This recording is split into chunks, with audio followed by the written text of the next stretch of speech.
Now, on an entirely different matter, later today, later today, we'll receive the President's budget. Like nearly every one of his budgets so far, it's late, really late. In the extra 2 months, he's kept the country on hold. Both the House and the Senate have actually already passed their own budgets. So it's hard to see what the White House plans to accomplish here. I want to believe the intention is not to purposely blow up reports we're seeing. It's getting harder and harder not to draw that conclusion.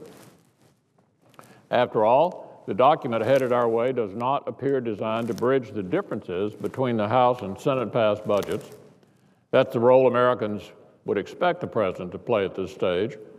But his budget simply does not represent some grand pivot from left to center. It's really just a pivot from left to left. I mean, if these reports we're seeing are correct, it's mostly the same old thing that we've seen year after year after year. And that's really too bad, because it's not like we don't know the kinds of things that need to be done to get our budget back to balance and Americans back to work. We need to provide families and businesses a fairer and flatter tax code so they can save for the future and create jobs. We don't need a budget that piles on tax increase after tax increase. We need to get government out of the way so the private sector can actually grow again. We don't need a budget that spends more money we don't have. We need a balanced budget that encourages growth and job creation. We don't need an extreme, unbalanced budget that won't balance in your lifetime or mine. Now, the White House initially made some fantastic claims about the amount of deficit reduction supposedly contained in its budget. But when you cut through the spin and get to the facts, it looks like there's less than $600 billion worth of reduction in there, and that's over a decade, all of it coming, not surprisingly, from tax increases. In other words, it's not a serious plan. For the most part, just another left-wing wish list. Well, let me clarify a wish list actually with an asterisk.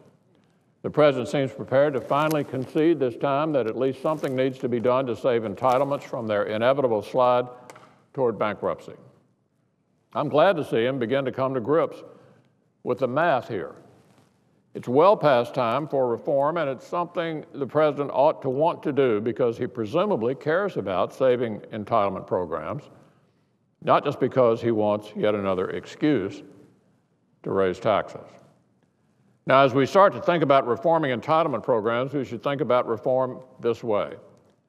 Will the changes we make help modernize entitlements over the long term in order to eventually meet the needs of a rapidly aging population in a realistic way?